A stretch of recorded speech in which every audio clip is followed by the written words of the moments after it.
بے نمازی کے گھر کھانا کھانا جائز نہیں ہے، بے نمازی کی شادی میں شرکت کرنا جائز نہیں ہے۔ اگر کسی لڑکی کی شادی کسی بے نمازی سے ہو جائے تو اس لڑکی کا بے نمازی پتی کے ساتھ رہنا جائز نہیں ہے۔ جس طریقے سے بے نمازی عورت بے نمازی آدمی کے ساتھ نہیں رہ سکتی، اسی طریقے سے نمازی شوہر کے ساتھ بے نمازی عورت نہیں رہ سکتی۔ سمجھائے، مانتا ہے تو ٹھیک ہے، نہیں مانتا ہے تو الگ ہو جائے۔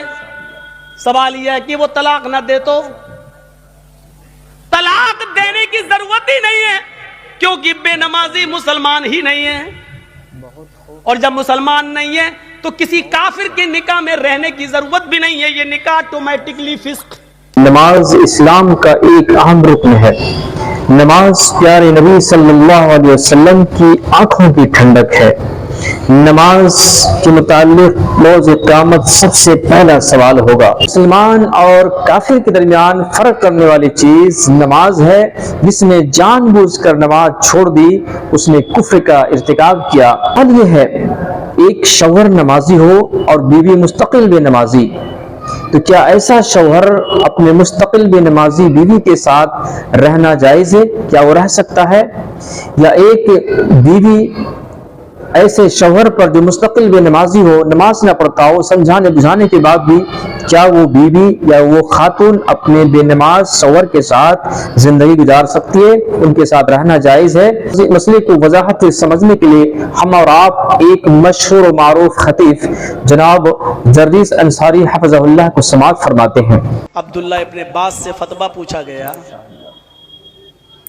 ایک عورت نے مسئلہ پوچھا، سنو اب، میرا شوہر بے نمازی ہے، میرا پتی بے نمازی ہے، بہت سمجھاتی ہوں لیکن 4 سال سے نماز نہیں پڑھ رہا ہے۔ امام محترم، کیا میں اپنے اس شوہر کے ساتھ میرا رہنا جائز ہے کہ ناجائز؟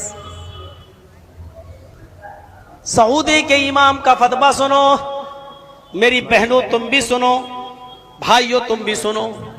سعودیہ کے امام عبداللہ ابن عباس نے جو فتویٰ دیا وہ فتویٰ یہ تھا کہ تمہارے شوہر نے 4 سال سے نماز نہیں پڑھی، نماز چھوڑنے والا مسلمان ہی نہیں ہے، لہذا تمہارے شوہر کے ساتھ رہنا جائز نہیں ہے، لہذا پہلی فرصت میں تم اس سے الگ ہو جاؤ، اپنے آپ کو اس سے الگ کر لو، اس کو تھوڑا سمجھاؤ، اگر 2-4 مہینے سمجھانے کے بعد وہ مان جائے تو ٹھیک، اور نہ مانے تو تم اس سے بالکل علیحدگی اختیار کر لو۔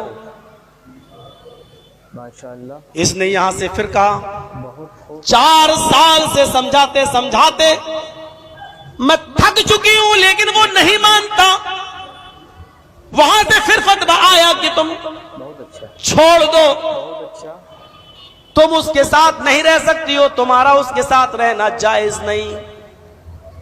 اس نے پھر مسئلہ پوچھا، امام صاحب وہ مجھے طلاق بھی نہیں دیتا ہے، وہ مجھے چھوڑتا بھی نہیں ہے۔ میں نے کہا تم بے نمازی ہو، میں تمہارے ساتھ نہیں رہوں گی، تو وہ مجھے چھوڑنا بھی نہیں ہے۔ کہتا ہے ارے میرے نماز پڑھنے نہ پڑھنے سے تیرے اوپر کیا فرق پڑ رہا، تو اپنی قبر میں جائے گی، میں اپنی قبر میں، وہ مجھے طلاق بھی نہیں دیتا ہے۔ ایسی صورت میں جب میرا اس کے ساتھ رہنا جائز ہی نہیں ہے تو پھر وہ مجھے طلاق بھی تو نہیں دیتا ہے، میں کیا کروں؟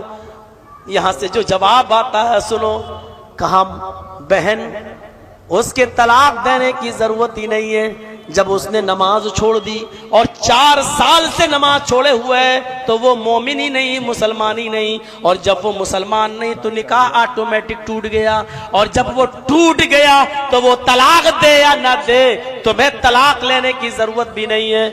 تم ایک پیریڈ گزارو، لوگوں میں اعلان کر دو کہ میں بے نمازی کے ساتھ نہیں رہوں گی، اور ایک پیریڈ گزارو، یعنی ایک پیریڈ کا مطلب ایک حیض، ایک پیریڈ عورت کو جو MC آتی ہے منتھلی کورس، تو اس میں ایک پیریڈ 1 مہینے کا ایک پیریڈ گزارو، اور اس کے بعد تم دوسرا نکاح کر سکتی ہو۔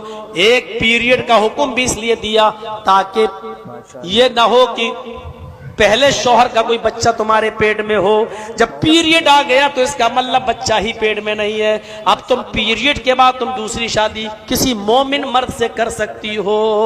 یہاں سے اندازہ لگائیے نماز کا معاملہ کتنا سنگین ہے کہ حضرت عبداللہ ابن عباس فتویٰ دیتے ہیں کہ بے نمازی عورت کا نمازی عورت کا بے نمازی مرد کے ساتھ رہنا جائز نہیں.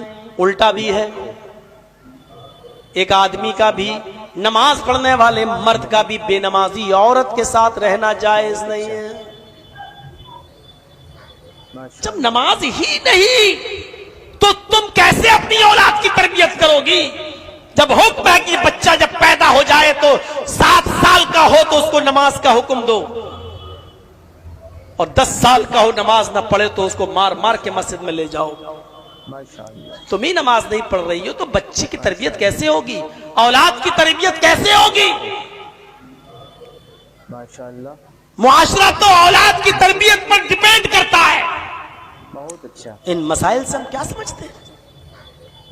نماز کو قائم کرنا ہے اس کے اول وقت پہ، جیسی وقت وہ پڑھنا ہے. مجبوری ہے الگ بات ہے، لیکن بلا مجبوری کے آپ نہیں چھوڑ سکتے ہو نماز. مسجد میں آپ کو آنا ہی پڑے گا. جن کنڈیشن میں آپ نماز چھوڑ سکتے ہو چھوڑ بھی نہیں سکتے. اذان ہوتے ہوئے آپ کو وہ کام کرنا ہے تو وہ صرف 2 چیزیں یہ ہیں.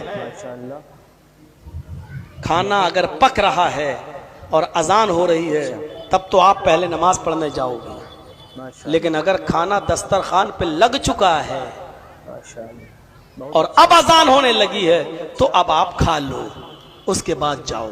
2 چیزیں سمجھ لیجئے.